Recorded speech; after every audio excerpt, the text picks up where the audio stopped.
During the rest of the school day, Noble managed to chat with half the class, borrow Zoya's phone to play Snake, and even learn about the school's swimming club. He didn't waste his time, that's for sure. I was doing my best to pay attention in class. If I want to become a class rep, I need to start improving my grades now. The problem was my concentration didn't last long. Within 5 minutes, I'll be doodling in my notebook or gazing aimlessly outside. Zoya, on the other hand, listened carefully to the teachers as if she'll built a barrier blocking out all the background noises. When the final bell rang, Zoya handed me her notebook. Don't forget to copy down the homework, future class rep. Right, I keep forgetting mine. Thanks a lot, Zoya. You are heading to the sewing club now, right? Zoya nodded hesitantly. Want me to come with you? No need, I've got this. I'll tell you everything in the evening, don't worry. Promise? Everything? Of course. Zoya calmed down only once while Pinky promised.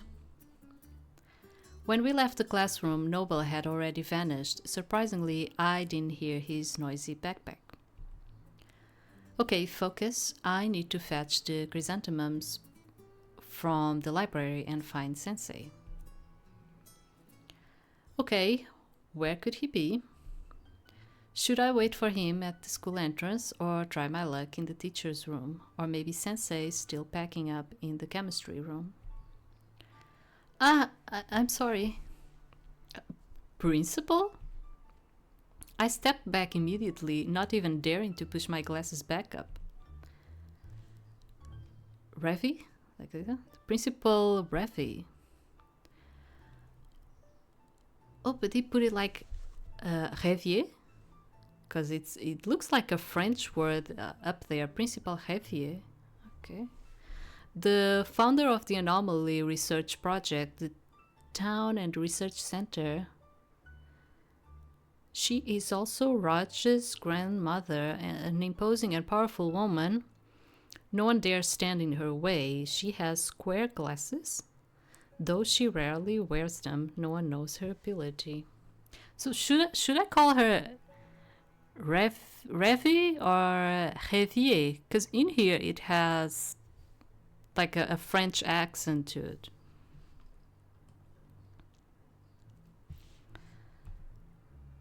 A stately and graceful woman corrected me. Bumping into her messed up my hair, knocked my glasses out of place, and took my breath away. The principal, on the other hand, looked as if only a breeze had brushed past her. I apologize, Principal Revi. I'm going to call her Revi. It's nothing, G. Just be more careful next time. Sure. The principal inspired awe and admiration in everyone she met. No wonder she was the one who started the Anomalies Research Project. Everything about her exuded power and grace. The steady, clear gaze, the gentle, inviting smile, the lifted chin, and most of all, the beautiful, delicate fingers holding her square glasses. When I first came to school and I didn't see a single teacher or student wearing glasses, I started to panic. What if they mocked me? Like, she couldn't even afford contacts, or she just wanted to look smart, but she's actually stupid. Principal Ravi dispelled all my fears, and I was grateful for that. But what a clumsy meeting that was. From now on, I'll be 1,000 times more careful. As I berated myself, the principal lifted a hand towards her nose as if to adjust her glasses, then seemed to remember she wasn't wearing them, instead dropping her hand to touch the glasses chain resting against her chest. Instead, dropping her hand to watch the glasses chain resting against her chest instead. Something in here. Okay. How are you finding the start of the year? Great, Principal Ravi. I heard you were quite ill this summer. Is everything okay?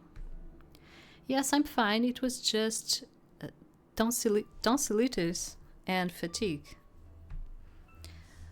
That's good. It seems you're in a hurry. I won't keep you any longer. Her voice was stern yet caring. Once again, I was admiring how amazing she was. I hope one day I can be at least a little bit like her. It's unlikely I'll ever inspire such awe, but maybe I still have a chance to become a person others value and respect.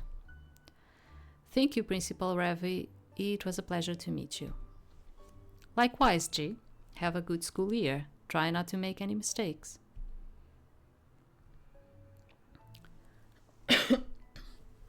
After the principal disappeared around the corner, I lingered, looking after her, replaying those precious moments of our conversation, trivial though they were.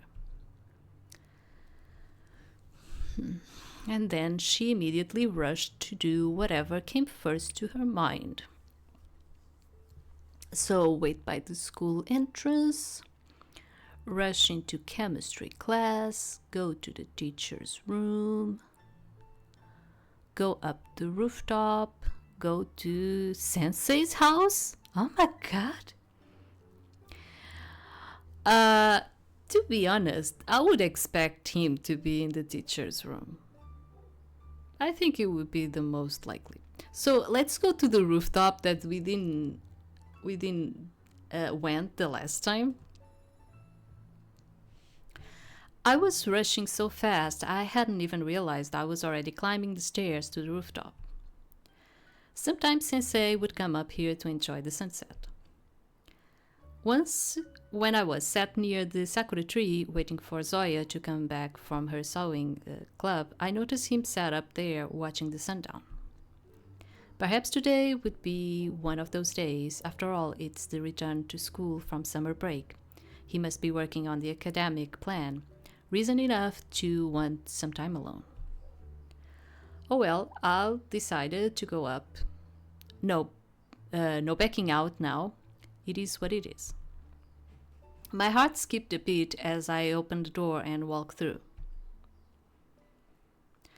A gust of wind ruffled my hair, almost snatching the chrysanthemums from my hand, yet I held on tight. I fixed my glasses, which had once again slid down my nose, before finally looking around. There was no sign of Sensei. Instead, on the roof stood... Noble? Oh, we got Noble again! I was trying to find a new guy, but I got Noble again. I was gripped by a fear so intense I could hardly move, yet I still mustered the strength to rush over to him. He was stood by a barrier meant to stop careless students from falling off the roof. Noble, be careful. Huh?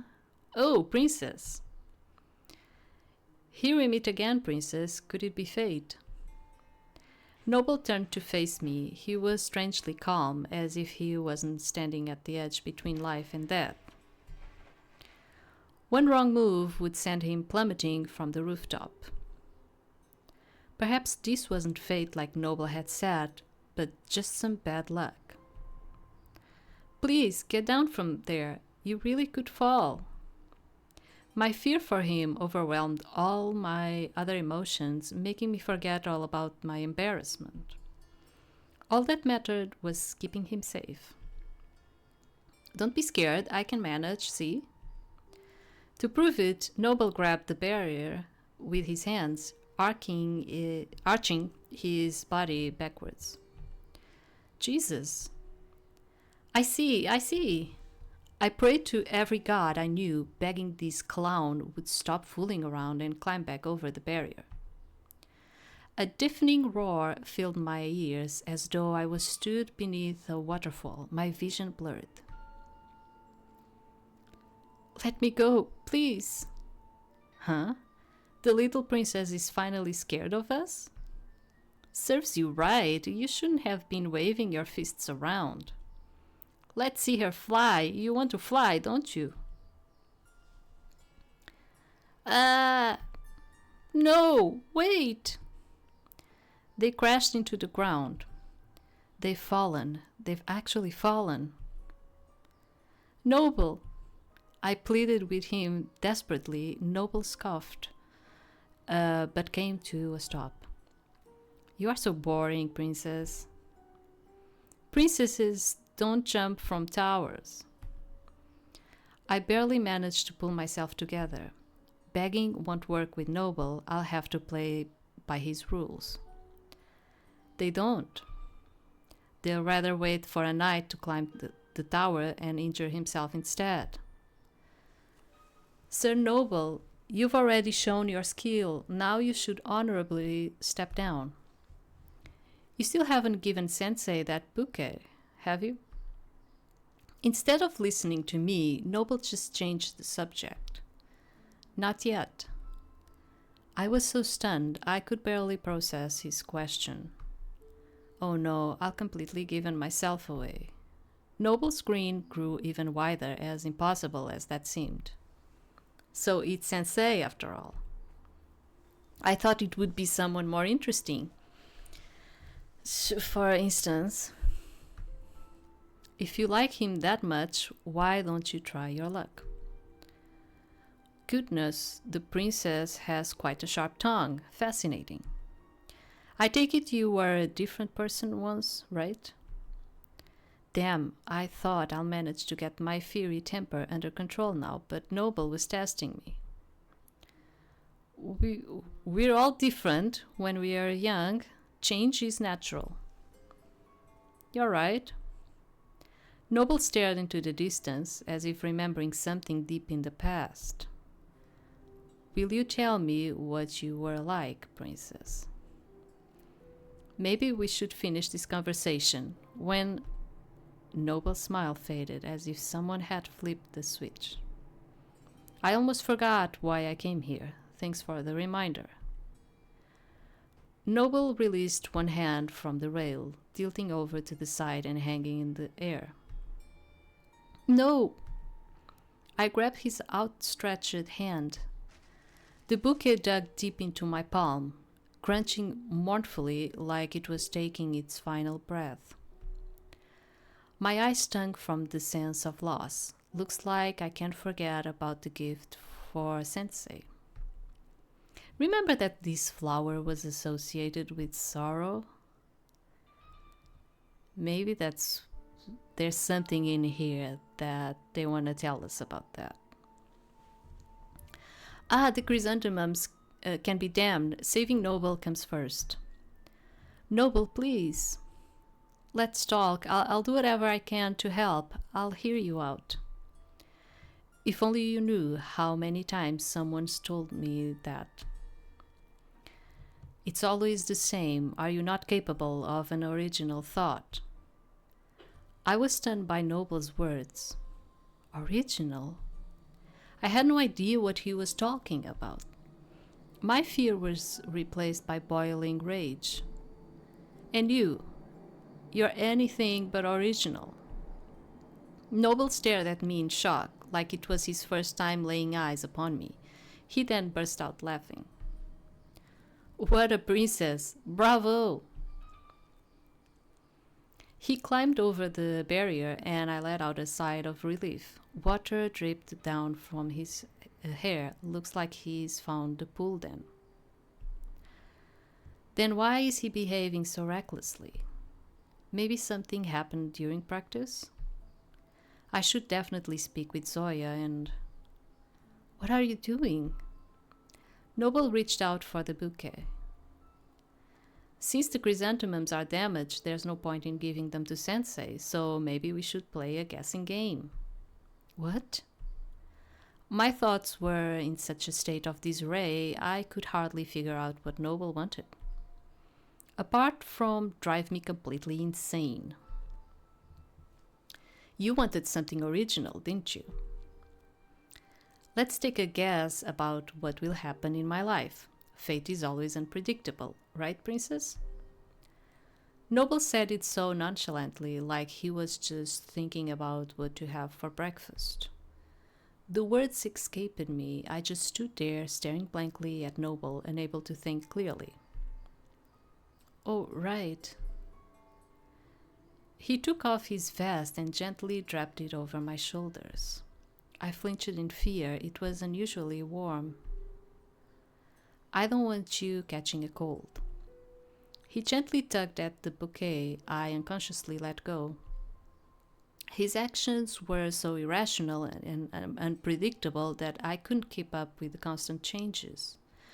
Yet, the game suddenly is taking like a very mysterious turn. I don't know. Let's begin. Noble picked up a chrysanthemum and handed the bouquet back to me. We'll save the rest for later. Later? What if he decides to jump off the roof? So is he telling her that he's going to do it 7 more times and she will have to be able to save him from jumping? I tried to speak out, but all that came out was a soft squeak. Noble scoffed and pulled a petal from the flower. Maybe it's scoofed, scoffed. Maybe it's scoofed. I have to see it, because I don't remember. To jump, or not to jump. To jump or not to jump. To jump. Jump or not to jump. To jump. The only thing Noble didn't consider was that chrysanthemums have lots of petals. Once the flower had no petals left, his excitement faded. To jump. He muttered away with little interest, finally plucking the last petal. I was so entranced by his guessing that it took me a moment to understand what he meant. But when Noble climbed the barrier again, I grabbed his shirt. No! Fate has decided so, Princess. Maybe we should play again. Want to try guessing my secrets? We could share and tell. That's interesting. I'll keep it in mind for the next time. Well, what if you don't get another time? Noble swung a leg over the edge of the roof. I hugged him tightly like an anchor keeping a ship in the bay. Noble gently pulled my hands off him. Sorry, Princess, I can't. I can't resist. You better look away. It wasn't me. I didn't touch it. Why did this was so fast? I didn't click it.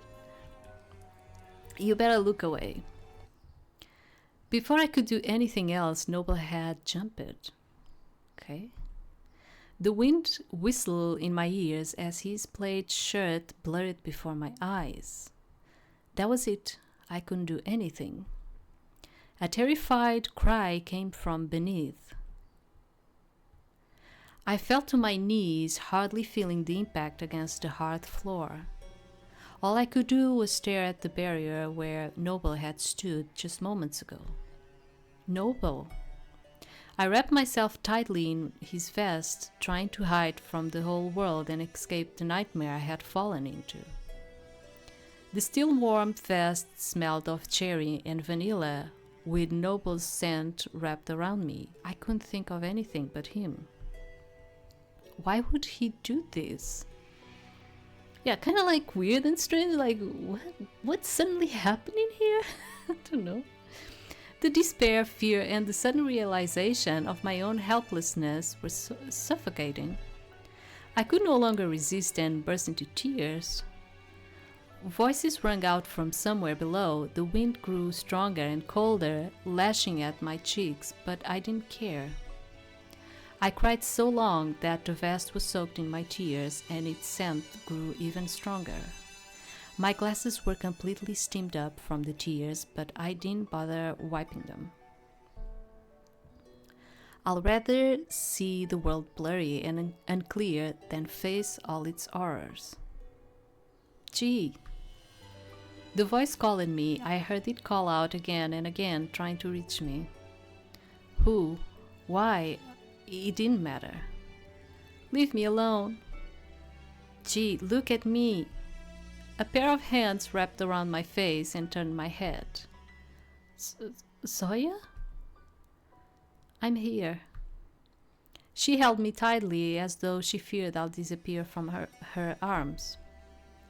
I broke down crying, hugging Zoya and sobbing endlessly. Zoya said nothing, gently stroking my hair. Finally, the flood of tears was over. I managed to pull myself away from Zoya and look into her eyes. Through my tears-streaked glasses, I couldn't see a thing. I could only imagine the look on her face. Zoya, he's down there. I know. I didn't make it. Stupid me. I'm so stupid. I couldn't do anything. Zoya, No, G, you're not stupid. Noble is a huge jerk. Yeah, he was probably playing I think he was playing a prank on her. Zoya spoke very calmly, as though Noble hadn't just jumped off the roof, but merely taken some candy from the store without paying. I wiped my glasses and pushed them back up my nose. Zoya wasn't the slightest bit upset. Yet, as she looked over at the railing, waves of anger flooded over her. Yeah, because remember that we still don't know what his ability is. That's why I'm like thinking, because this turned out like in a very strange tone suddenly, you know. But he likes to play pranks. So I bet it's something like that, and his ability is related to it. But when her eyes met mine, her anger was replaced by concern. Can you walk? Yes. Something was wrong. While Zoya did often hide her true feelings behind a smile and a preoccupied look, now she wasn't hiding anything at all.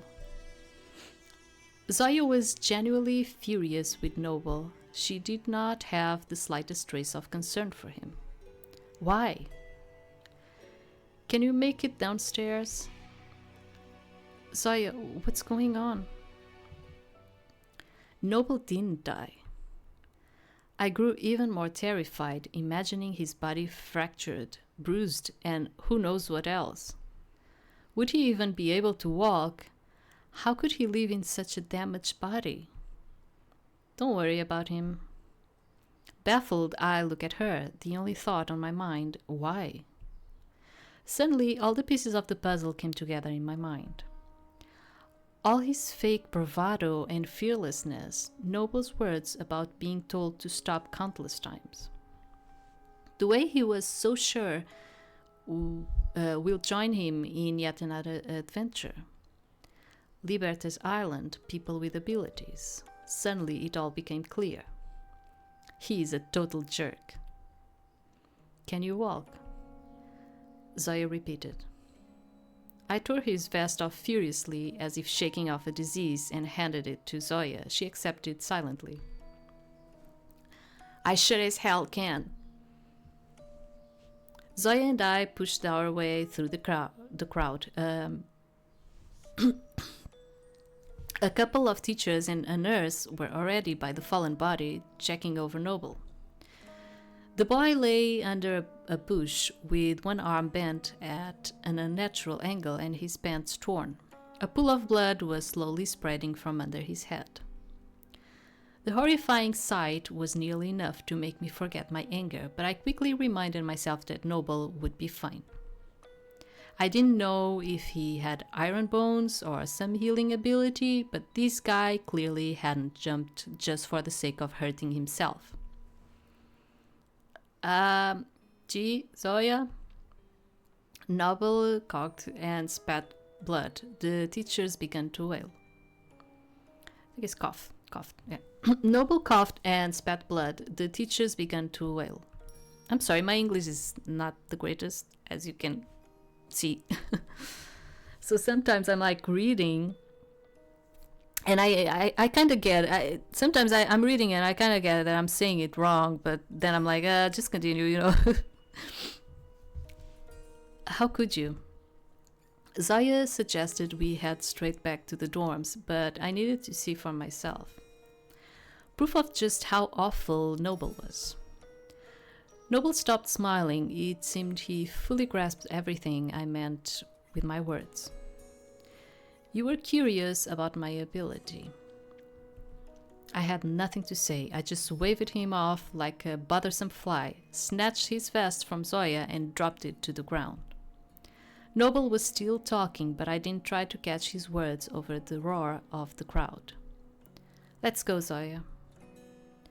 Let's go.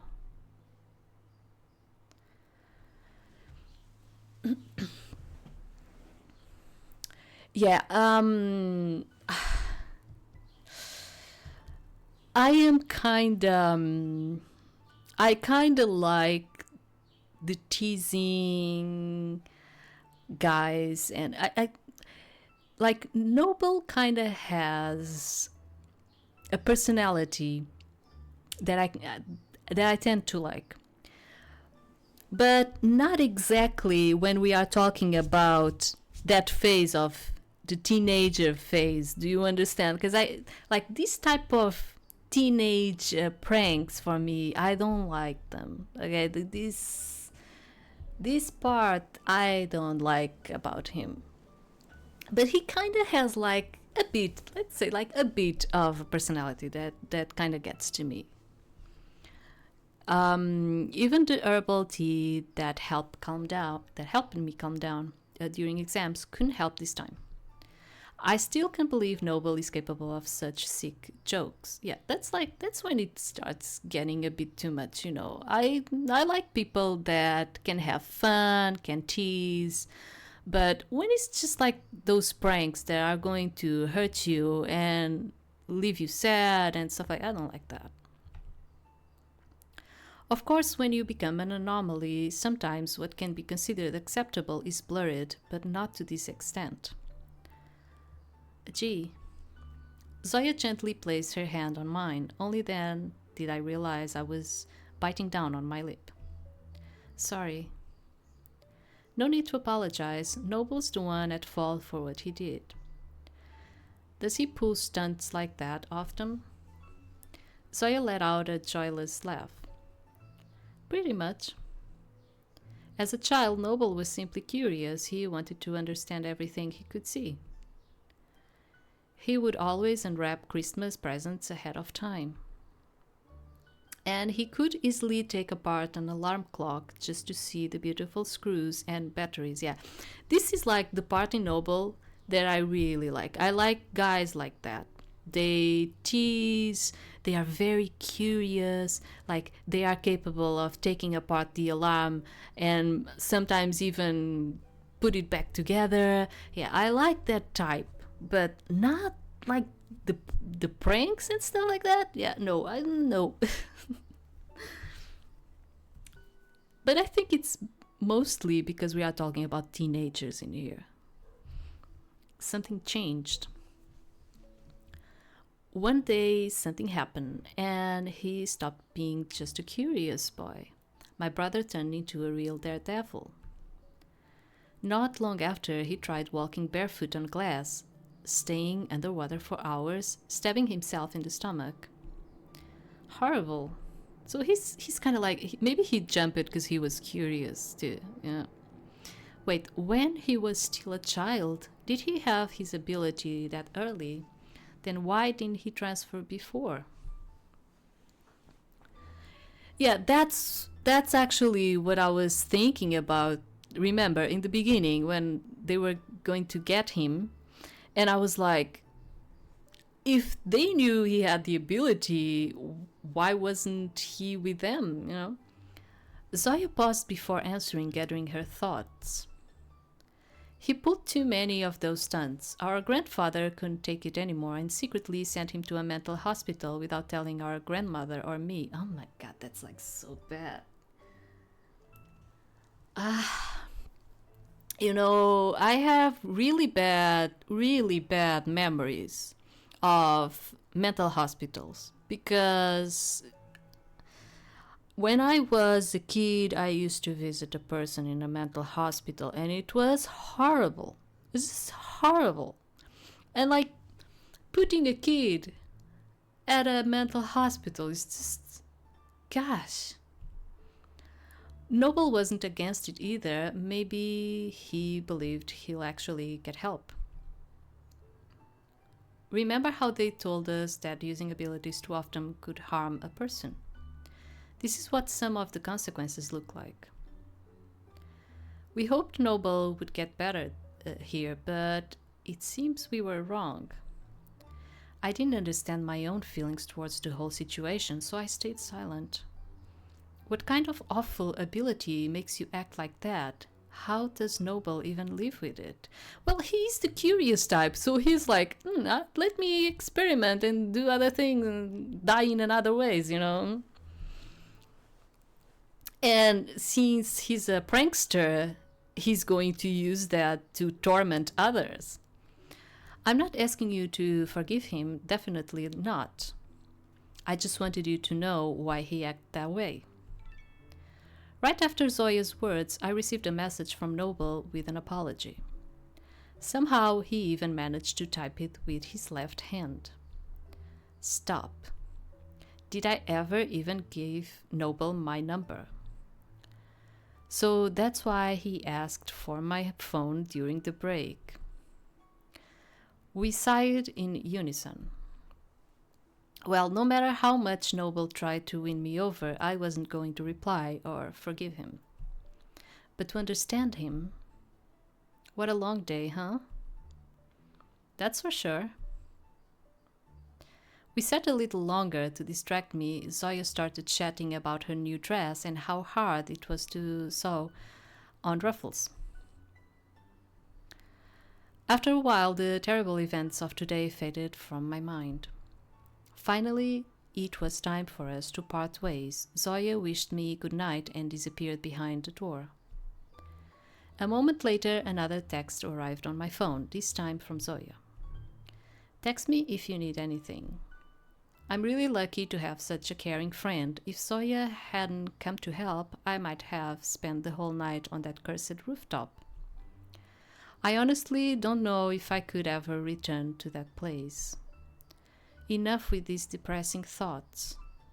Yes, I need to pull myself together, get some sleep, and do my homework in the morning.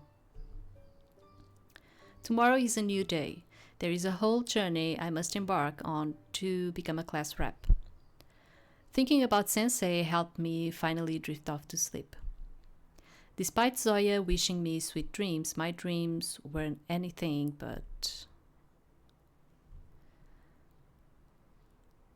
The scent of wet grass and flowers tickled my nose. I opened my eyes.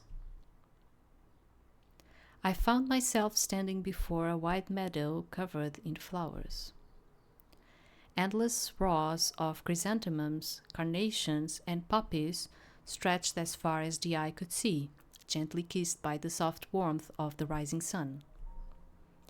A pleasant morning dew chilled my bare feet. Dragonflies with glimmering wings drift through the meadow, already awake and going about their business. Like the background with the text. Oh my god! The air, only now starting to warm up, was filled with moisture, the scent of flowers, and joyful anticipation. What a wonderful dream. I spread my arms wide and ran through the grass like how I once did when I was a child.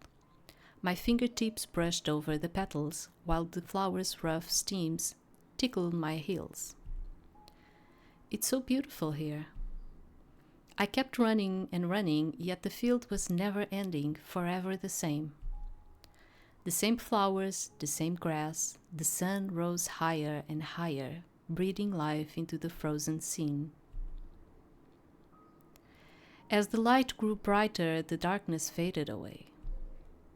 The sunbeams slowly replaced the shadows. The petals of the flowers deepened in color.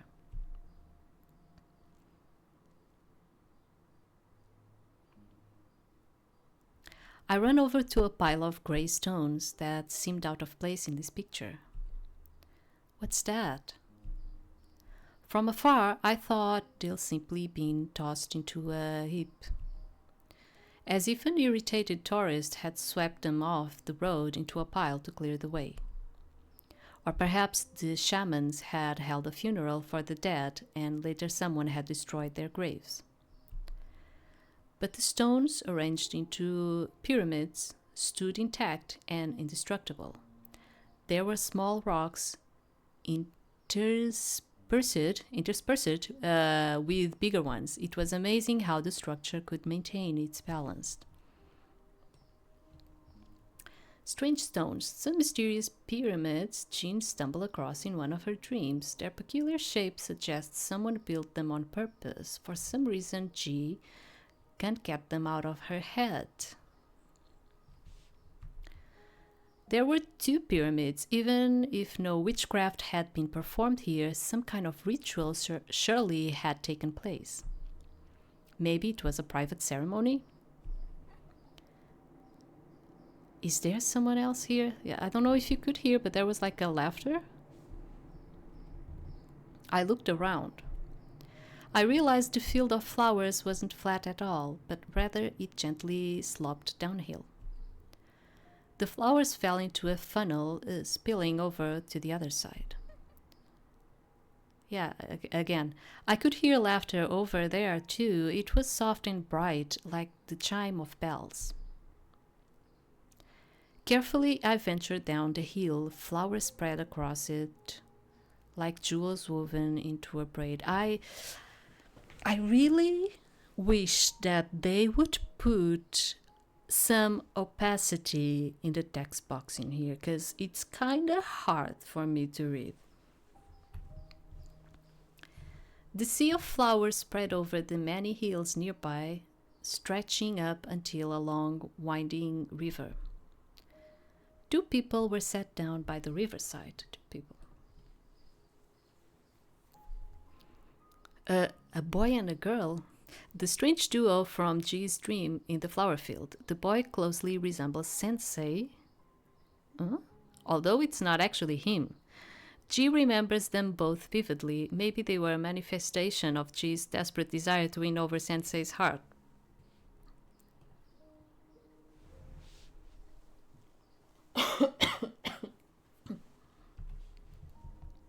There was a skinny girl splashing her feet in the water and a tall, broad young man holding her by the shoulders.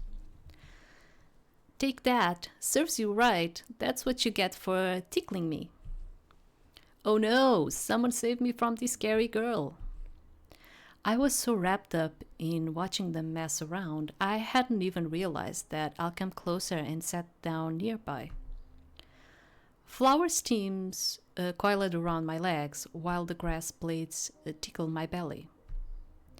It felt rude to watch, even though it was my dream. They seemed so real. I'll linger a little while, then leave. Could there be something else here other than this never-ending field? Never-ending field? He tickled her again. The girl fell laughing onto the flower buds. The boy turned, smiling at her. My heart skipped a bit. Finally, chiseled, honest face, a familiar gentle smile, those soft, kind eyes that could only belong to one person in the universe. It can't be. Sensei? He paid me no attention, continuing to tickle the girl. Her tangled fair hair had chrysanthemum leaves sticking out of it. So hard to read like this. Strands of it fell over her eyes, clearly irritating her, yet he didn't bother to brush them away.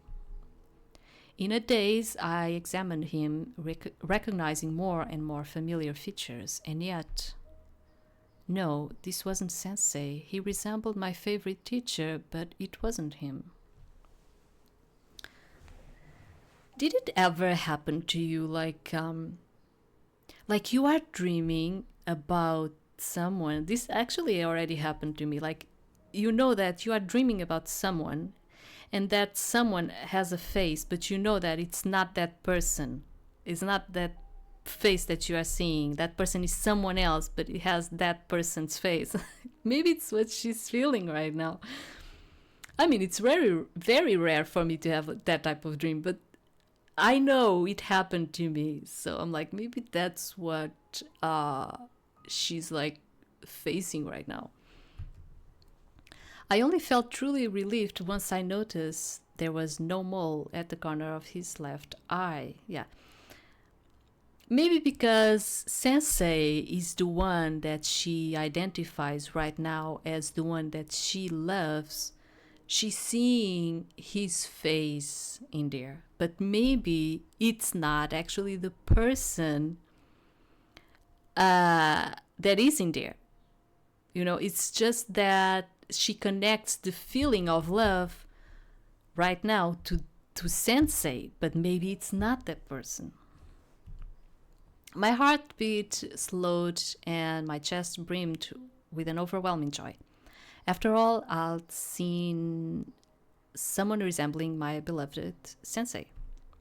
While I regained my composure, the boy started hugging the girl again. She kept kicking her legs, but without the same enthusiasm. Tired? Now she wasn't watching the river but the sky. Occasionally, he followed her gaze before removing the petals from her hair. From time to time, he looked over in my direction. At first, I thought he had noticed me, but his gaze suggested he was looking straight through me.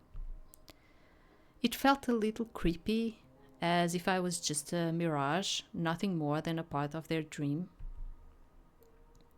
Even so, it's nice to be invisible sometimes. Brother. What is it? Brother. The girl pointed at a big fluffy cloud. I keep searching for the fairies, but I can't see them. Didn't you say they never leave the sky? With puffed cheeks and hands on her hips, she pouted. The boy smiled and my heart started racing again. That's right, the fairies are still there. We can only see them at night. They live on the stars, remember? Then why can't we see the stars? The girl looked at the boy. He gently stroked her head. The sun is too bright, so our eyes can't see anything. But at night, we can always find the fairies and even talk to them. Okay, I see. I think he's saying fairies, but it's actually the stars. Because, you know, during the day, it is too bright, as he says, and you cannot see the stars. But when it's night, you can see the stars, you know. I think the fairies in here is related to the stars in the sky. Oh, but to talk to them, we have to wait so long to talk to them. Okay. And why can't we just be born fairies? Why does it take so much effort to turn into one? Okay. I want to be a fairy, to fly high in the sky, always smiling, living in the most wonderful world. The boy's face grew serious, like a parent watching their child cross the street at the red light.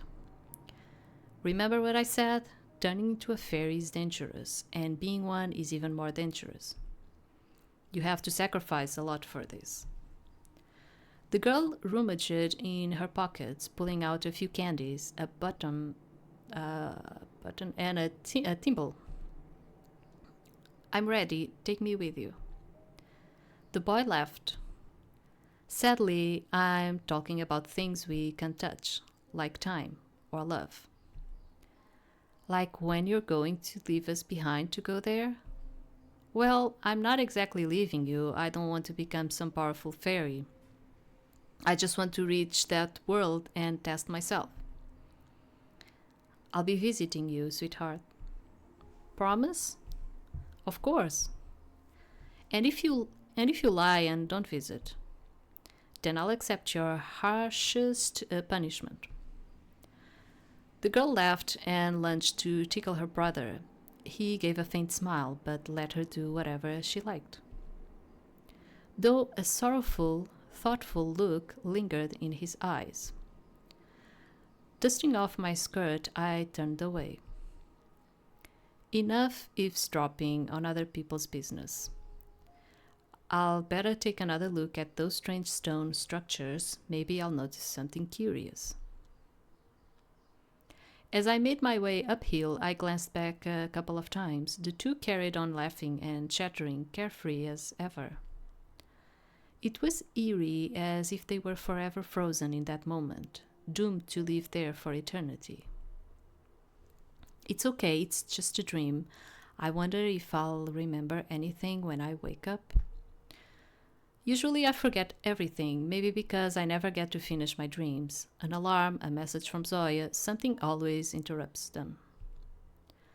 Only fragments of my dreams stay with me, but they always slip away by evening, dissolving into a blurry mess of vague memories. I finally reached the pyramids again and studied the strange structures. I don't think it's just with dreams that you kind of feel that. I mean, yeah, dreams kind of have like that effect on you. I think it's dreams and memories that have that effect on us. It's like when you wake up, you kind of remember them. Maybe not wholly, but you kind of remember them. But if they weren't very impactful, you kind of tend to forget about them. And memories kind of act in the same way, you know. Sometimes I'm like trying to remember something that it was like, I don't know, 5 years ago. And I'm like, I cannot remember that thing. You know, it's like you have an idea, but you do not remember the whole thing. You understand? I had a faint memory of them. Maybe I saw them in some documentary, maybe about Stonehenge or some African tribes. Hey, an unexpected shout came from behind me. My heart skipped a beat again, not from joy, but from unease.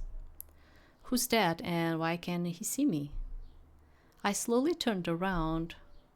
Oh, who's this? Who's this person?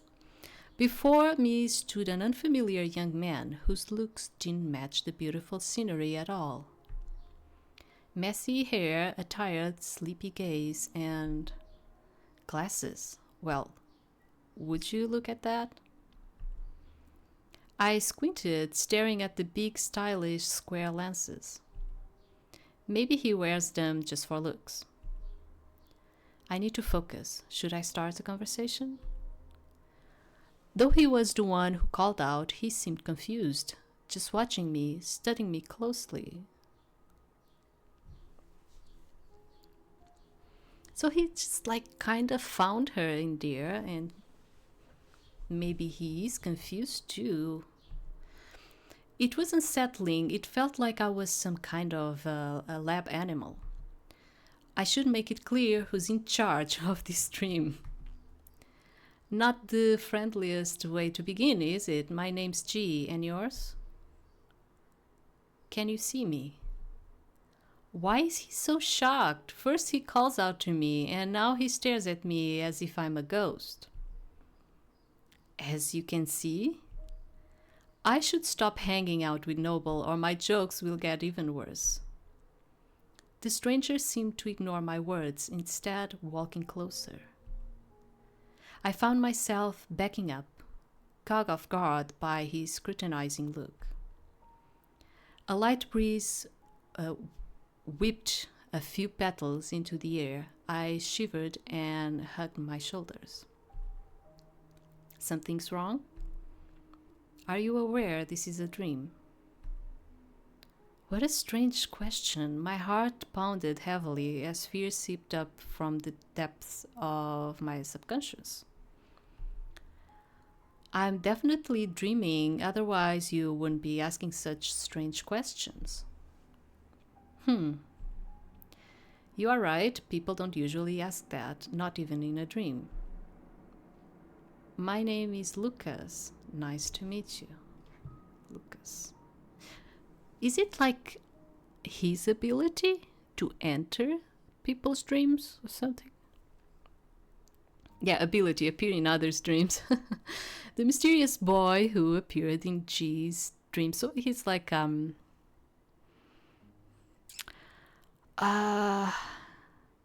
Is it the succubus? Is it the... Wait, the succubus is the female or the male one? Oh, I don't remember. The mysterious boy who appeared in G's dream, he wears quirky clothes and has square glasses. He speaks in a flowery manner. No, succubus is the female. Incubus is the male one, right? Yeah, that's it.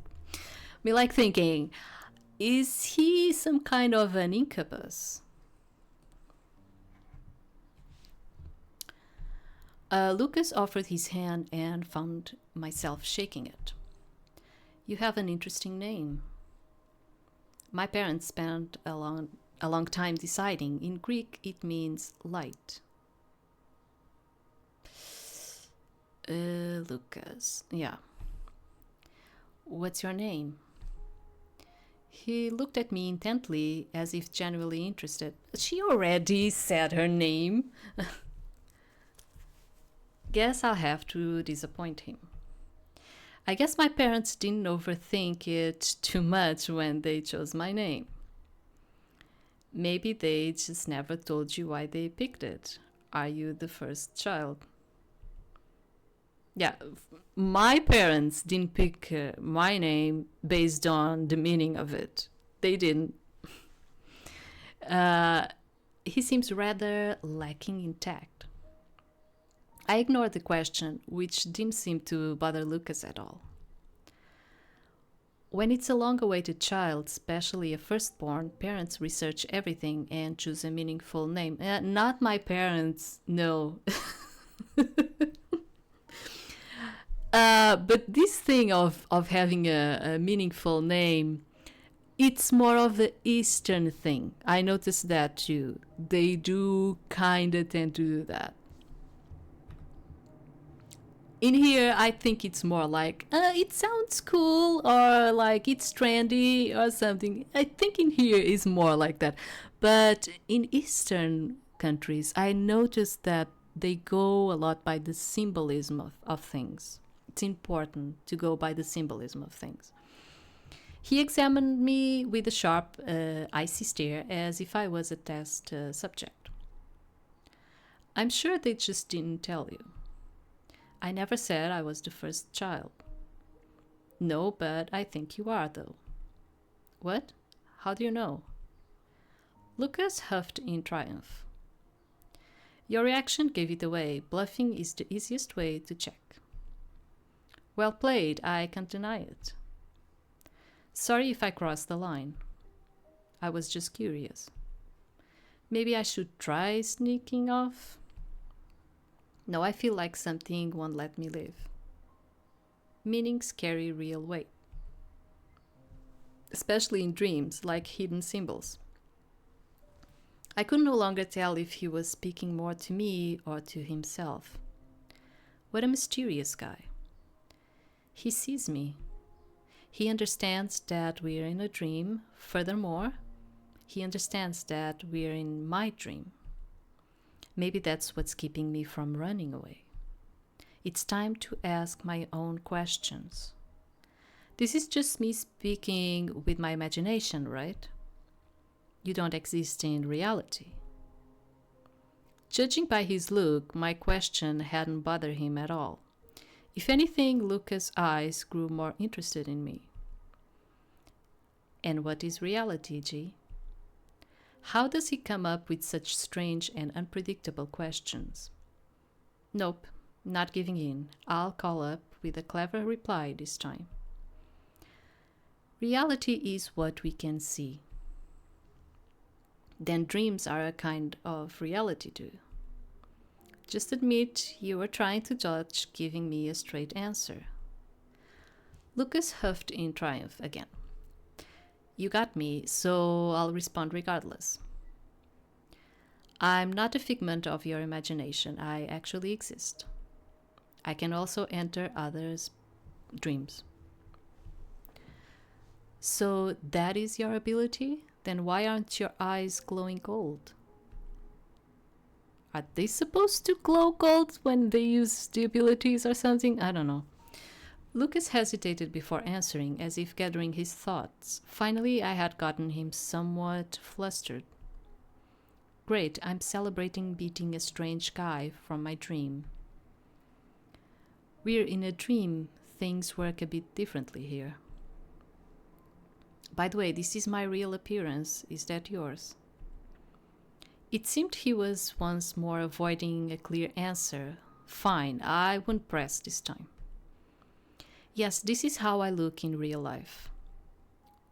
Weird, right? In dreams, you usually change into an animal or a different person. I guess this dream is different from the others. If nothing else, because I met you.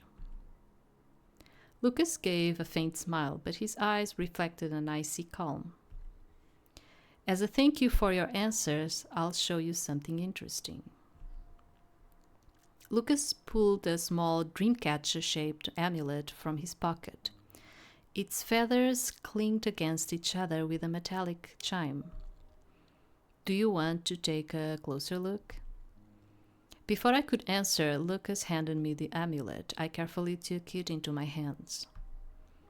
A chill from the metal stung my fingertips, yet there was nothing suspicious about it, no eerie lights, nothing magical at all. A bit disappointing, actually, but even so, the amulet was very beautiful. Were you expecting it to shine? You can't read thoughts, can you? It's just that your face is very expressive. Man, I can't escape it, even in a dream. Don't worry, in fact, it's kind of cute. Thanks. I'm kind of like that too. Like, everyone can see the things in my face too. It's terrible. I wonder if he often says things like this to other girls. Enough getting distracted by him, I found something more interesting. I looked at the dream catcher again. Instead of a hole in the middle, it had 6 identical recesses. Interesting.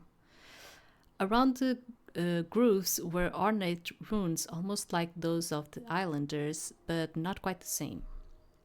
What's written here? To be honest, I don't really know myself. I bought this amulet in some antique shop, then found out it travels into dreams with me. So you are telling me this amulet actually exists in the real world? Yes, amazing, right? Very amazing and very unbelievable. If you don't believe me, I can lend it to you. See for yourself. Really? But that means you won't have it anymore. It's fine. I might find another one someday. Maybe that shop still has something similar. Would she, wake up and have the dream catcher in her hand? At least you'll have a memory of this interesting dream. I looked at the dream catcher again. There's nothing to lose if I keep it, yet Lucas is far too mysterious, clearly hiding a lot. What should I do? I want to know what happens if you wake up and it's there.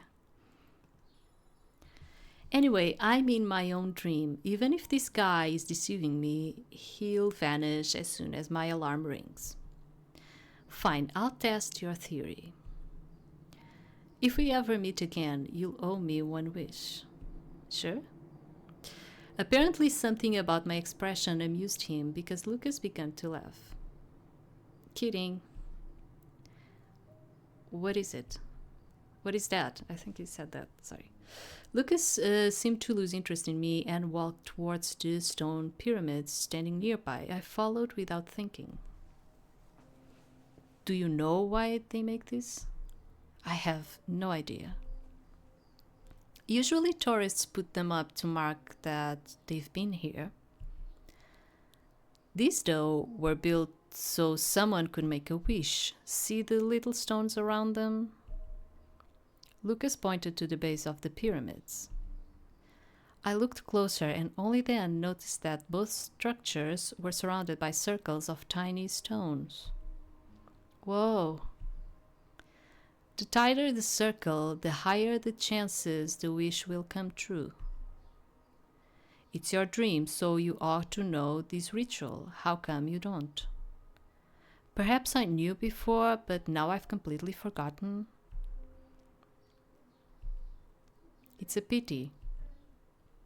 The silence that followed was so uncomfortable, I couldn't help but laugh. What a weird dream I'm having today. If you could show me a person whose dreams make sense, I'll grant you 1,000,000 wishes. Fine, you're right. But even so, I rarely realize I'm dreaming, and now I can see everything so clearly. There were pyramids, fields, and people. People? Didn't you notice them over there, the couple? I turned towards the boy and girl who were now climbing the field in our direction. I didn't notice fairies. Fairies over there. Her sudden booming voice struck my ears like thunder. Don't look that way. Lucas grabbed me by the shoulders, but I didn't even have time to turn to him. The girl's gaze froze me in place. My vision went black. In just a split second, my head ached as if it were clamped in a steel vise.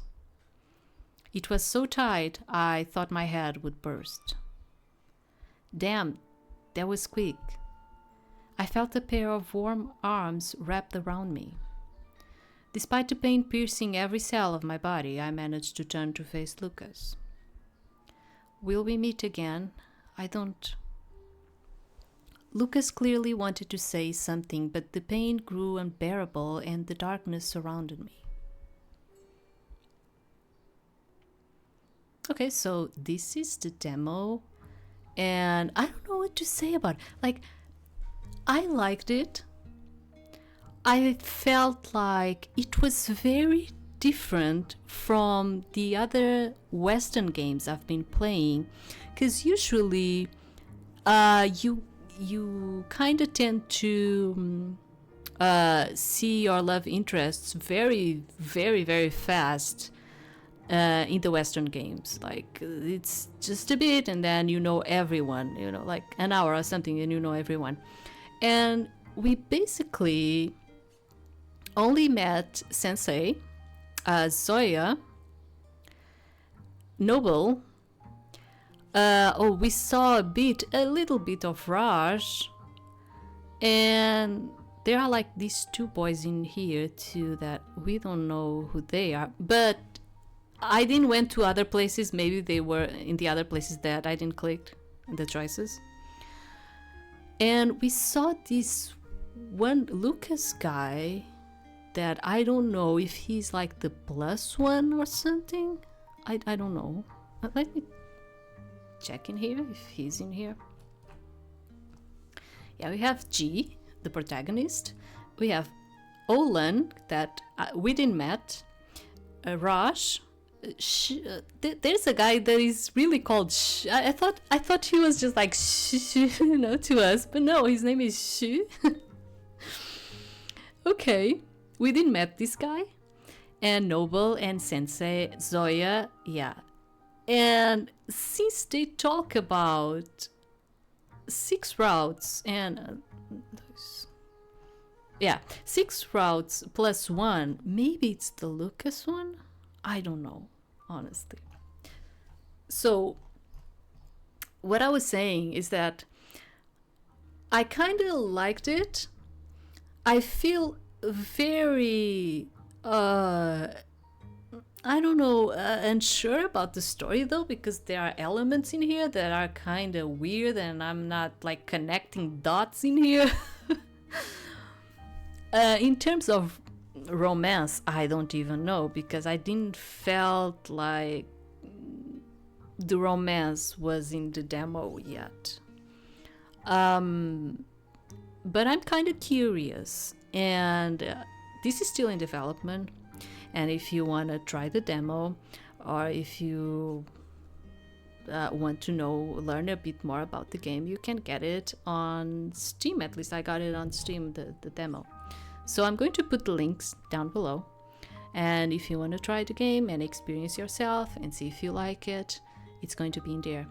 thank you very much for this little bit. And well, we'll see each other next time.